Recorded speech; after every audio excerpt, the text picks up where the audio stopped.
বীজ আলু বাইরে যেতে দিচ্ছে না, বর্ডারে পুলিশের অত্যাচার, পয়সা নিয়ে নিচ্ছে, গাড়ি পিছু এত টাকা করে, গাড়ি পিছু এত টাকা করে। ওদের তো কাটমানি দিতেই হতো, কারণ কি বড় বড় কোম্পানি যাচ্ছে নবান্নয়, বড় বড় কোম্পানি নবান্ন যাচ্ছে। আমার সঙ্গে সমস্যা আছে, ওরা নবান্ন গিয়ে সব লাইন করে আসছে। আমি নাম করছি না, কিছু করে নাম নাই লেতে হয়, ওরা গিয়ে ওখান থেকে সাইজ করে এখানে চলে আসছে। নমস্কার, আপনারা দেখছেন ইন্ডিয়া পটেটো নিউজ। আজ পশ্চিমবঙ্গ রাজ্য আলু বীজ ব্যবসায়ী সমিতির রাজ্য কমিটির বৈঠক অনুষ্ঠিত হয় বাঁকুড়ার কোতুলপুরের আলু ব্যবসায়ী সমিতির নিজস্ব ভবনে। উক্ত এই বৈঠকে উপস্থিত ছিলেন পশ্চিমবঙ্গ রাজ্য আলু বীজ ব্যবসায়ী সমিতির সভাপতি দেবেশ ঘোষ এবং রাজ্য সম্পাদক প্রবীর কুমার দে। এছাড়াও বাংলার সমস্ত জেলার সম্মানীয় বীজ ব্যবসায়ীরা অংশগ্রহণ করেছিলেন আজকের এই আলোচনা সভায়। এছাড়াও বীজ ব্যবসায়ী সমিতির বিশেষ আমন্ত্রণে উক্ত এই সভাতে উপস্থিত ছিল ইন্ডিয়া পটেটো নিউজের প্রতিনিধিরাও। আলু বিরোধী তৃণমূল সরকারের বিরুদ্ধে অভিযোগ, নতুন বিজেপি সরকারের কাছে চাওয়া পাওয়া, পাঞ্জাব বীজের বর্তমান অবস্থা ও আলুর আগামী দিন প্রসঙ্গে কি বলছেন পশ্চিমবঙ্গ রাজ্য আলু বীজ ব্যবসায়ী সমিতির রাজ্য নেতৃত্ব। এক্সক্লুসিভলি শুনে নিন। বাংলার স্বনামধন্য বীজ ব্যবসায়ীদের এই বিস্ফোরক সাক্ষাৎকারটি মনোযোগ সহকারে সম্পূর্ণটি দেখবেন অবশ্যই। চ্যানেলে নতুন হলে চ্যানেলটি সাবস্ক্রাইব করুন ও ফেসবুক পেজটি ফলো করুন। প্রতিবেদনটি নিয়ে আপনার মতামত কমেন্টে লিখুন। ভিডিওটি শেয়ার করে বর্তমান রাজ্য সরকারের প্রতিনিধি সহ সমাজের সকল স্তরের মানুষের কাছে পৌঁছে দিতে কিন্তু ভুলবেন না। দেবেশবাবু নমস্কার। নমস্কার ইন্ডিয়া পটেটোকে। দেবেশবাবু, পশ্চিমবঙ্গে নতুন সরকার গঠন হয়েছে, রাজ্যে সিপিএম ক্ষমতায় থাকাকালীন পাট শিল্প শেষ হয়েছে। বিগত যে সরকার ছিল মানে তৃণমূল কংগ্রেস, অসাংবিধানিক ভাবে তারা আলু শিল্পকে শেষ করেছেন দায়িত্ব সহকারে। নতুন বিজেপি সরকার ক্ষমতায় বসলো গতকাল। আপনাদের পশ্চিমবঙ্গ রাজ্য আলু বীজ ব্যবসায়ী সমিতির পক্ষ থেকে এই সরকার পরিবর্তন নিয়ে কি বলবেন? প্রথম কথা হচ্ছে কি, আমি ইন্ডিয়া পটেটোকে এই ইয়ের জন্য সমর্থন বা সম্মান জানাচ্ছি। দ্বিতীয় কথা হচ্ছে কি, আমরা পশ্চিমবঙ্গ রাজ্য আলু বীজ ব্যবসায়ী সমিতি এবং পশ্চিমবঙ্গ প্রগতিশীল আলু ব্যবসায়ী সমিতি, আমরা ওনাদের কাছে যাব, মহাকারণে গিয়ে আমরা ধন্যবাদ জানাতে এবং যতটুকু সম্মান দেওয়ার আমরা প্রথম কাজ এটা আমরা করব। এবং আমাদের সঙ্গে সরকারের সঙ্গে আমাদের যতটুকু সুসম্পর্ক, কারণ আমাদের ইন্ডাস্ট্রি আলুর জগৎটা মোটামুটি শেষ হয়ে গেছে। 11 সাল থেকে 14 সালটা আমরা দেখিয়েছি, অত্যাচার অবিচার ধ্বংস করে দিয়েছে। আচ্ছা, 24 সালে সব থেকে আরো ক্ষতিকারক দেখলাম, বর্ডার সিল টোটালি শেষ। একটা আলুওয়ালা এবছর দেখলাম কি সুইসাইড করে যাচ্ছে। তা সেই জন্য বলছি আমরা উচ্ছ্বসিত, আনন্দিত এই সরকার চলে যাওয়ার পর। আমি আমার সংগঠনের তরফ থেকে বলছি, রাজ্য আলু বীজ ব্যবসায়ী সমিতির সভাপতি হিসেবে বলছি এবং সকলকে আমি বলছি আমরা উচ্ছ্বসিত, আনন্দের নতুন সূর্যোদয় হয়েছে এবং আমরা সরকারের সঙ্গে সহযোগিতা মিলে ওনাদের সঙ্গে আলোচনা করে যাতে করে আমাদের এই ইন্ডাস্ট্রিটা, চাষি বাঁচে এবং আমার দেশ বাঁচবে, তার সঙ্গে সঙ্গে ব্যবসায়ী বাঁচবে, আমার দেশটাও বাঁচবে। ব্যবসা না বাঁচলে আমাদের পরিবার প্রতিষ্ঠান সব ধ্বংস হয়ে যাবে এবং খুব খারাপ অবস্থা। এবং আমরা আনন্দিত এবং উচ্ছ্বসিত এই সরকারের জন্য। এসব 4 মে 2026-এর পর কৃষক শ্রেণী থেকে পশ্চিমবঙ্গ প্রগতিশীল আলু ব্যবসায়ী সমিতি বা ইনফর মালিক সংগঠন প্রত্যেকেই আলুর উপর অত্যাচারের জন্য সবাই তৃণমূল সরকারকে রীতিমতো ক্ষোভ উগরে দিয়েছেন। আমরা জানতে চাই, 2011 সাল থেকে 2025 সাল মানে এই 14 বছরে এই তৃণমূল সরকার থাকাকালীন বীজ ব্যবসা করতে আপনাদের কি কি সমস্যার মধ্যে পড়তে হয়েছে? হয়তো এতদিন আপনারা ভয় বলেনি, আজকে বলতে নিশ্চয়ই কোনো দ্বিধা নেই। দেখুন, ভয় বলতে গেলে বর্ডারেতে পুলিশদের অত্যাচার, পুলিশদের আচ্ছা বীজ আলু বাইরে যেতে দিচ্ছে না, বর্ডারে পুলিশের অত্যাচার, পয়সা নিয়ে নিচ্ছে, গাড়ি পিছু এত টাকা করে, গাড়ি পিছু এত টাকা করে লাগবেই। হ্যাঁ, পশ্চিমবঙ্গের নাম শুনলে কোনো গাড়ি আসবে না গো, বর্ডার সব সিল হয়ে যাচ্ছে। আচ্ছা, আমাদের মাল কেনা আছে, আমরা মাল বিক্রি করেছি, টাকা দেওয়া আছে, কিন্তু গাড়ি আসেনি গো। বিশেষ করে ছোট বীজ আলু আসা যাবে না, অত্যাচারের পর অত্যাচার আমরা ধ্বংস হয়ে গেছি। মানে আপনি বলতে চাইছেন যে পাঞ্জাবের যে সমস্ত বীজ বোঝাই ট্রাকগুলো বাংলাতে আসলো, তার জন্য বাংলার পুলিশকে তোলা দিতে হতো? বাংলার পুলিশকে তোলা দিতে হতো এবং তার সেই তোলাটা নিচ্ছে কোথায় নিচ্ছে? আমাদের ব্যবসায়ী বন্ধুদের কাছ থেকে সে তোলাটা টাকাটা নিচ্ছে। মানে যেটা অ্যাকচুয়ালি নিয়ম নয়, হ্যাঁ, এবং তার সঙ্গে সঙ্গে ভাড়াটাও যেটা হতো তার থেকে ভাড়াটাও বেশি নিত, ইললিগাল। হ্যাঁ, আর এটা কি ঠিক? আমি জানি না, এটা আপনি ভালো বলতে পারবেন। পাঞ্জাবের যে সমস্ত বীজ ব্যবসায়ী কোম্পানিগুলো বাংলাতে বীজ বিক্রি করার জন্য আসতো মানে আপনাদের মাধ্যমে তাদেরকেও কি কাটমানি দিতে হতো? কারণ তৃণমূলের আমলে এই কাটমানিটা কিন্তু একটা চেনা শব্দ। হ্যাঁ, ওদের তো কাটমানি দিতেই হতো, কারণ কি বড় বড় কোম্পানি যাচ্ছে নবান্নয়, বড় বড় কোম্পানি নবান্ন যাচ্ছে, আমার সঙ্গে সমস্যা আছে, ওরা নবান্ন গিয়ে সব লাইন করে আসছে, আমি নাম করছি না, কিছু করে নাম নাই লেতে হয়, ওরা গিয়ে ওখান থেকে সাইজ করে এখানে চলে আসছে, দিয়ে বলছে আমরা ঠিক আছে, আমরা কোনো চিন্তা কিছু নেই। আমি মনে করছি, ব্যক্তিগত বলিনি, আমি সংগঠনের স্বার্থে বলছি, আমার রাজ্য আলু বীজ ব্যবসা সমিতির তরফ থেকে বলছি, আমিও আজ 46 বছর আলু ব্যবসা করছি আর 38 বছর বীজ ব্যবসা করছি, এইভাবে অত্যাচার আমি দেখিনি। কতজন যে সুইসাইড এবছরই করলো, 10 জন আমার চোখের সামনে, আমার বর্ধমান জেলা 3 জন করেছে, আমি দেখতে গিয়েছিলাম। এবং আমার এবছর এই বীজ ব্যবসা সরকারের ভুল নীতির জন্য 24 সালে ধ্বংস হয়েছি, আজকে 25 সালে ধ্বংস হলাম, আর 26 সাল তো আর কেউ বাঁচবে না, এই সরকারের ভুলের জন্য 26 সালে কেউ বাঁচবে না, যা ওনারা মানে অন্যকেও হত্যা করে গেছে, যা করেছে তৃণমূল সরকার। নতুন বিজেপি সরকার ক্ষমতায় এলো, তো এর ফলে যদি ধরুন এই যে বর্ডারে পুলিশি তুলুমবাজি, মানে বীজের গাড়ি বাংলায় আসা বা ইত্যাদি ইত্যাদি সেম কাইন্ড অফ কাটমানি যদি না দিতে হয়, তাহলে কি বাংলার চাষিরা তুলনামূলক কম দামে বীজ পাবে? অবশ্যই পাবে, আন্ডারস্ট্যান্ডিং থাকবে, আমরা সরকারের সঙ্গে আন্ডারস্ট্যান্ডিং করব, এবং আমাদের ব্যবসায়ী মহল যাব, অন্তত 15 দিন অন্তর অন্তর আমাদের প্রতিনিধি যাবে নবান্নে বা মহাকারণে, যেখানে ওনারা বসবেন আমরা সেইভাবে রাখবো, যিনি কৃষিমন্ত্রী বা কৃষি বিপণন হচ্ছে আমরা সুসম্পর্ক বজায় রাখবো। আর এই চ্যাপ্টারটা আপনার দেখা গেল 27 সালে আলু তো গোল্ডেন ইয়ার এসে গেল, এই অত্যাচারটা আর হবে না, এটা আমার ব্যক্তিগত মতামত নয়, এটা আমি সংগঠনের স্বার্থেই বলছি। পশ্চিমবঙ্গের হুগলি জেলার ধনিয়াখালী সহ বেশ কিছু এলাকায় কিন্তু বীজ উৎপাদন হয়। বাংলার মাটিতে উৎপাদন হওয়া বীজ, যেটা 2025 সালে চাষ হয়েছিল, এবছরে তার রেজাল্ট কেমন হয়েছে? দেখুন, বাংলায় উৎপাদিত বীজ। একটা কথা বলে যাচ্ছি, ওদের কিচ্ছু নেই, পাঞ্জাবিদের কিচ্ছু নেই, পাঞ্জাবিদের একটাই হয়েছে, ওরা গড গিফটেড হচ্ছে ওয়েদার, ডিউ টু ওয়েদার, ওরা ওয়েদারের জন্য ওরা হিট করে যাচ্ছে, আর কিছু ব্যাপার না। এখানে চেষ্টা করা হচ্ছে অনেক কিছু, অনেকদিন থেকে বামফ্রন্ট সরকারও করছে, হ্যাঁ বামফ্রন্ট সরকারও করছে, তাতে করে ওদের ডিউ টু ওয়েদারের জন্য পাঞ্জাবের ভিসা চলে যাচ্ছে, এখানে হবে না কেন? নিশ্চয়ই হবে, চেষ্টা করলে ঠিক মতো যদি প্রকল্প নেয় সবাই নিশ্চয়ই হবে না কেন? নিশ্চয়ই হবে, আরামসে হবে, মানে সম্ভব, বাংলার হ্যাঁ সম্ভব। হরদেব সিং সাংঘার এস মার্কা ও সুখজিৎ সিং ভাট্টির বি মার্কা আলু বীজ বিক্রয়ের বিশ্বস্ত প্রতিষ্ঠান ঘোষাল এগ্রিকালচার এন্টারপ্রাইজ। দীর্ঘ 1 দশকেরও বেশি সময় ধরে প্রতিটি কৃষকের বিশ্বাসের আরেক নাম ঘোষাল এগ্রিকালচার এন্টারপ্রাইজ। খুচরো ও পাইকারি বীজ বিক্রয় করা হয়। প্রযত্নে শম্ভুনাথ ঘোষাল। আমাদের 2টি কাউন্টার আছে। হরদেব সিং সাংঘার এস মার্কা পিওর কাউন্টার ধনিয়াখালী হল স্টেশনের কাছে ঘোষাল মার্বেল সন্নিকট, এবং সুখজিৎ সিং ভাটির বি মার্কা পিওর কাউন্টার বেলমুড়ি হাটতলা হুগলি।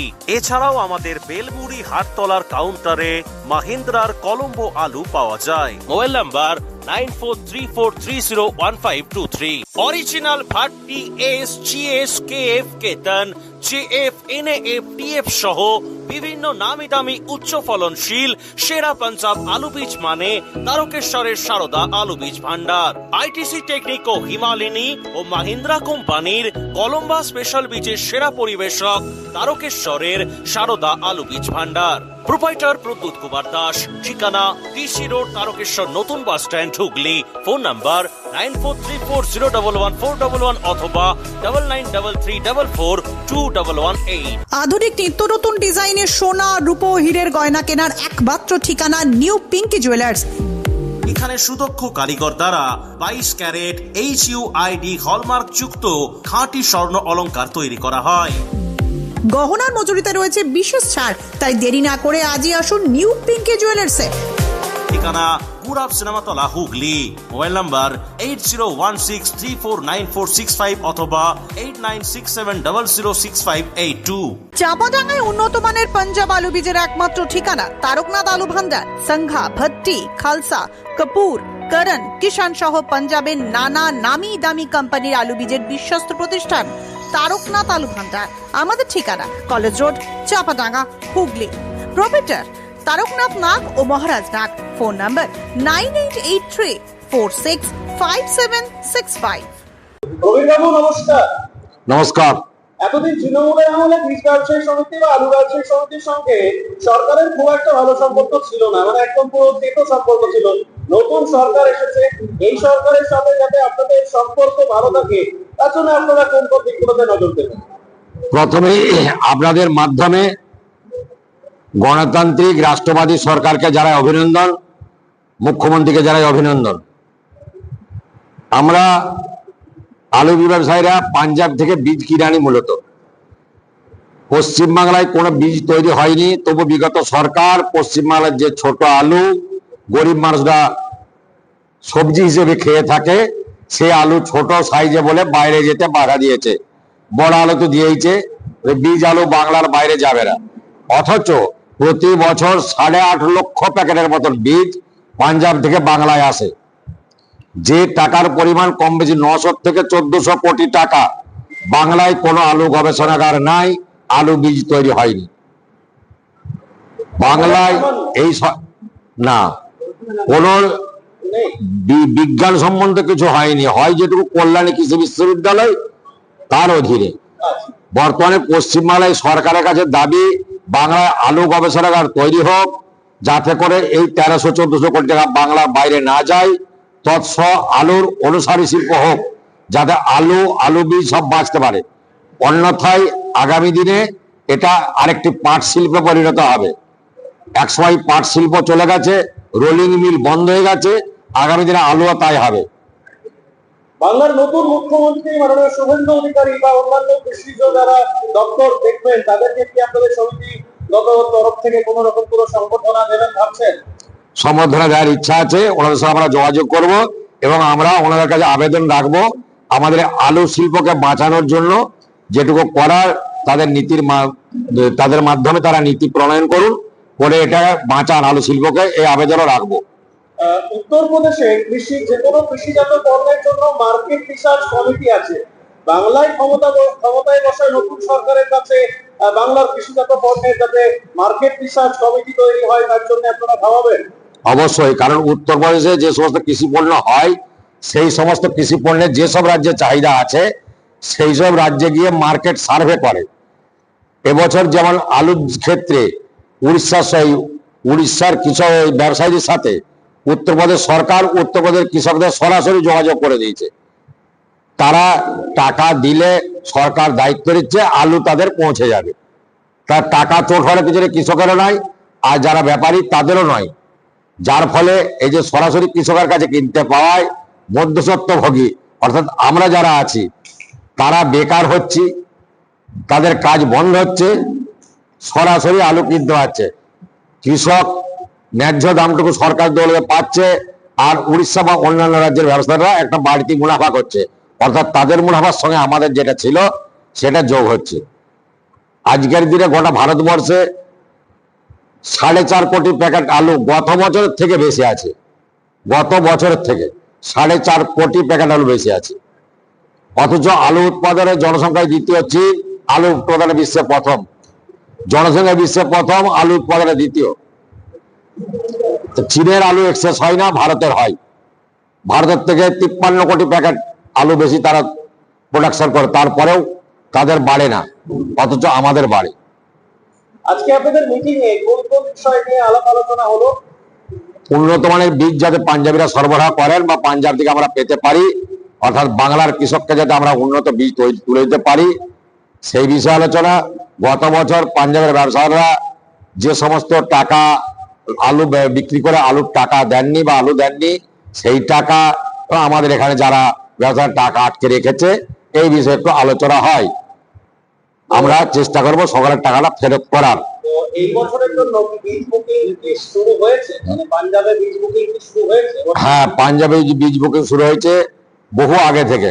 জানুয়ারি মাসের 20 তারিখ থেকে ভাটি ফার্ম অর্থাৎ সুখজিৎ সিং ভাটির চন্দ্রমুখী বিক্রি হচ্ছে, তারপরে কলম্বা অন্যান্য বীজ বিক্রি হয়েছে, তারপরে তো এপ্রিল মাস করে সমস্ত বীজ বিক্রি হতে শুরু করেছে। এপ্রিল মাস থেকে পাঞ্জাবে কি এবছর বাংলাকে দেওয়ার জন্য পর্যাপ্ত বীজ আছে? প্রচুর পরিমাণ আছে, বাড়তি আছে। এবছরে মানে এই মুহূর্তে পাঞ্জাবের কোন কোন কোম্পানিকে কি আপনারা ব্যান করেছেন বা সেই কোম্পানির সঙ্গে কাজ করবেন না, এরকম কিছু সিদ্ধান্ত নেওয়া হয়েছে? না, সেরকম কিছু না। 4-5টি কোম্পানি আছে যাদের সঙ্গে আমাদের ঝামেলা হয়েছে। সেই ঝামেলা মেটানোর জন্য হয়তো কারো কাছে টাকা দেওয়া হয়েছে, আলু দেয়নি, সেই টাকা ফেরত করা, এই সমস্ত বিষয়গুলো আমরা বলেছি যে না করা পর্যন্ত আমরা ব্যবসা করবো না, মানে লেনদেন বন্ধ রাখবো। নাম কি বলা যাবে না ওটা প্রাইভেসি রাখবেন? না, নাম বলতে যাচ্ছি না আমরা। তো মানে ধরুন আমরা সবসময় যেটা দেখতে পাই, বিশেষ করে প্রত্যেক বছরই বাংলার বিভিন্ন বীজ ব্যবসায়ীরা বরাবর অভিযোগ করে আসেন যে পাঞ্জাবের কোম্পানিরা সঠিক সময়ে বাংলাকে বীজ প্রদান করে না, বা বাংলায় সঠিক সময়ে বীজ পাঠায় না। এই সমস্যাটা নিয়ে আপনারা মানে অতীতেও আলোচনা করেছেন, এটা নিয়ে আপনারা কি পদক্ষেপ নিচ্ছেন? প্রতি বছর এটা নিয়ে হয়। এবছর যেটা হয়েছে, আগে বলা হলো 72 ঘন্টার মধ্যে আলু দিতে হবে, 15 থেকে ক্যান্সেল। এবার আমরা বলছি 72 ঘন্টার মধ্যে যদি আলু কেউ না দেন, তাহলে সমিতির নির্ধারিত ক্ষতিপূরণ ওই ফার্মকে দিতে হবে। কারণ সমস্ত ফার্ম যার 100 গাড়ি ক্যাপাসিটি, প্রতিদিন 10 গাড়ি আলু বাছাই করা সম্ভব, সে প্রতিদিন 40 গাড়ি লোডিং গাড়ি দিচ্ছে, যার ফলে পিছিয়ে যাচ্ছে। যার যতটুকু ক্যাপাসিটি সে ততটুকু আলু বিক্রি করুক, অন্যথায় আমাদেরকে ভাবতে বাধ্য হবে, কারণ তারা লাভ করবে আর আমরা লোকসান করবো। এটা তো চলতে পারে না সারা জীবন। বর্তমানে বাংলাদেশ বিজেপি সরকার গঠিত হলো, এই সরকারের যে সমস্ত ইস্যুগুলো ছিল, মানে 20-25টা ইস্যু নিয়ে এই সরকার গঠিত হয়েছে, তার মধ্যে একটি হচ্ছে আলু। কারণ আমরা দেখেছি ভোটের প্রচারে ভারতীয় জনতা পার্টি যে সমস্ত কেন্দ্রীয় স্তরের নেতারা এসেছেন বা আমাদের যারা প্রার্থী হয়েছিলেন, প্রত্যেকে কিন্তু আলুটাকে ইস্যু করে বিভিন্ন রকম বক্তৃতা বিভিন্ন রাজনৈতিক মঞ্চে দিয়েছেন বা বিভিন্ন মিডিয়াকে দিয়েছেন। তো নতুন সরকারের কাছে আলু নিয়ে স্বাগত বার্তা হিসেবে আপনারা কি বার্তা দিতে চাইছেন? আমরা ভূগোলে পড়েছি অর্থকারী ফসল চা, পাট শেষ, পাট শেষ, চাও এক প্রকার শেষের মুখে। এখন পশ্চিমবাংলায় যে চাটা বিক্রি হয় সেটা মূলত আসে নেপাল থেকে, তার থেকে আর একটু ভালো যেটা সেটা আসে আসাম থেকে। নেপালের থেকে আসামের চাটা একটু ভালো। এই দাঁড়িয়ে পশ্চিমবাংলার চায়ের অবস্থা, তাহলে আজকে অর্থকারী ফসল বলতে আলু। এই আলু শিল্প যদি না বাঁচে, তাহলে পশ্চিমবাংলার কয়েক কোটি মানুষ বেকার হবে। আলু চাষ, আলু বিপণন এবং এই যে কোল্ড স্টোরেজে কাজ টাজ করে, বাছাই শ্রমিক থেকে শুরু করে এসব আছে, তার সংখ্যাটা কয়েক কোটি। পশ্চিমবাংলার এই আলু শিল্পে বেশ কয়েক হাজার কোটি টাকা বা লক্ষাধিক কোটি টাকা বিনিয়োগ আছে। এই সরকারের কাছে আমাদের আবেদন যে এটা বাঁচার ব্যবস্থা করুক, অন্যথায় আগামী দিনে বাংলার যুবকদের আত্মহত্যা করার কোনো পথ থাকে না। বাংলার যুবক, বাংলার কৃষক, আজকে চাষি যে দামে আলু তৈরি করতে খরচ করেছে, তার থেকে চাষি প্রায় 60% অর্থ কম পেয়েছে। চাষি বাঁচবে কি করে? আমরা যারা বীজ ব্যবসা করি তারাও ধার দিয়েছি, ব্যাংক লোন টাকা, বাড়ি বন্ধক দেওয়ার টাকা, আজ সেই টাকা ফিরে আসছে না। আগামী বছর কি হবে? আমরা কোথা থেকে ধার দেবো? সরকার আলু গবেষণাগার তৈরি করুক, আলু বীজ তৈরি করুক এবং আলুর অনুসারী শিল্প তৈরি করে আলু শিল্পকে বাঁচাক। নমস্কার। নমস্কার। নমস্কার। নমস্কার। আপনার জেলা মেদিনীপুরে একজন লড়াকু নেতা, বর্তমানে আমাদের পশ্চিমবঙ্গের মাননীয় মুখ্যমন্ত্রী শুভেন্দু অধিকারী মহাশয়, কেমন লাগছে? অনেক বছর পর জেলা থেকে মুখ্যমন্ত্রী হলো, এটা নিয়ে যদি একটু কিছু বলেন।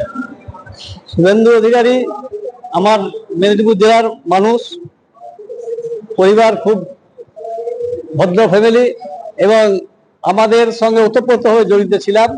দীর্ঘদিন আমরা আলুতে যা কিছু সমস্যা হলে ওনার বাড়ি দেখেছি এবং ওনার আমাদের উপর ব্যবহার এবং আপ্যায়ন, যেটাকে আমরা কোনো ভাষা মানে কোনো জায়গায় পাইনি।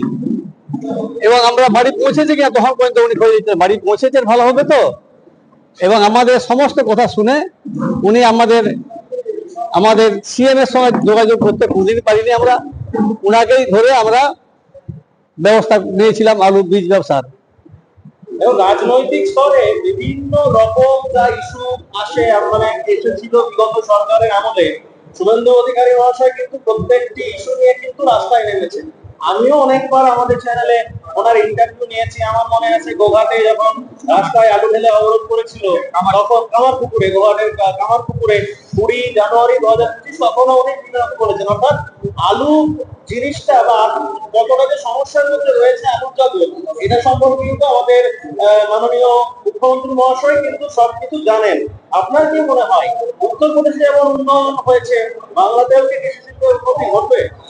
উন্নতি নিশ্চয়ই ঘটবে। উনার যে চিন্তাধারা, উনি সমবায় ব্যাংকের চেয়ারম্যান ছিলেন এবং আমাদের এলাকায় গোটা মেদিনীপুর জেলায় সমস্ত কোঅপারেটিভ ব্যাংক কোটি কোটি টাকা লোন দিয়ে কৃষককে এবং স্টোর মালিককে স্টোরের দিয়ে উন্নয়ন ঘটেছেন। এর জবাব দেওয়া যাবে না, ওনার অনেক অবদান আছে, এ না বললে ভুল হয়। আমাদের স্টোরে একটা ওপেনিং করতে এসেছিলেন, আমাকে ডাকলেন যে আপনি আমার ব্যাংকে লোন নিচ্ছেন না কেন, আপনার কোর্স লোন আপনি আমরা ব্যবসাদার যেখানে ফ্যাসিলিটি সেখানেই আমরা আছি। বলে কি ফ্যাসিলিটি দেবো, আপনি আসুন। আমাকে আলাদা ঘরে ডেকে বললো কোনো অসুবিধা হবে না, আপনি আমার খাতা খুলুন আমার ব্যাংকে। এইভাবে প্রত্যেককে এনকারেজ করে ব্যবসা অনেক বৃদ্ধি ঘটেছে। এই বছরে যখন লোডিং চলছিল তখন আপনি আপনারা উদ্যোগ নিয়ে রেলের মাধ্যমে আলু পাঠিয়েছিলেন চন্দ্রকোনা রোড থেকে। চন্দ্রকোনা রোডে যে কোনো এক হচ্ছিল, আমার কাছে এরকম খবর আছে আপনারাই করেছিলেন। তো আগামী দিনে এই রেল পথে এই আনলোডিং টাইমে নর্থ ইস্টের যে রাজ্যগুলি আছে আলু যাওয়ার সম্ভাবনা কতটা? দেখুন, আলু যাওয়ার সম্ভাবনা আছে, কিন্তু নর্থ বেঙ্গলের আলু যদি বেশি সারপ্লাস থাকে তাহলে আমাদের এখানে আলু যাবে না। ইতিপূর্বে আমাকে রেল চেয়ারম্যান ফোন করেছিলেন আদ্রা সেকশন থেকে, আমাদের রেলের বোর্ডের। তো উনি বললেন আপনারা লোড করছেন না কেন? আমি আলু এখন লোড করা যাবে না, এখন গরম এবং ওখানে আমাদের কোনো ডিমান্ড এখন আসছে না। ডিমান্ড না থাকলে তো আলু পাঠানো যায় না, কোনো ডিমান্ড নেই।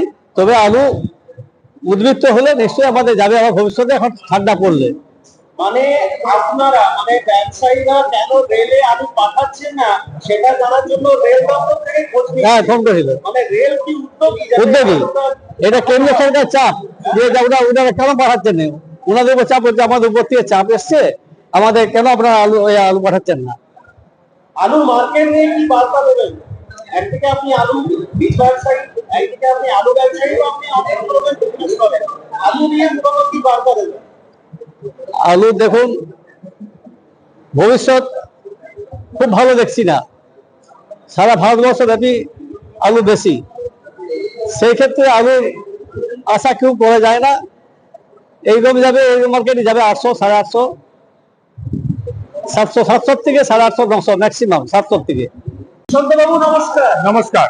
নতুন সরকারের কাছে বীজ ব্যবসায়ী সমিতি এবং আপনি আলু ব্যবসায়ী সমিতির সদস্য, আলু ব্যবসায়ী সমিতি, এই দুই সমিতি নিয়ে কি মানে দাবি থাকবে?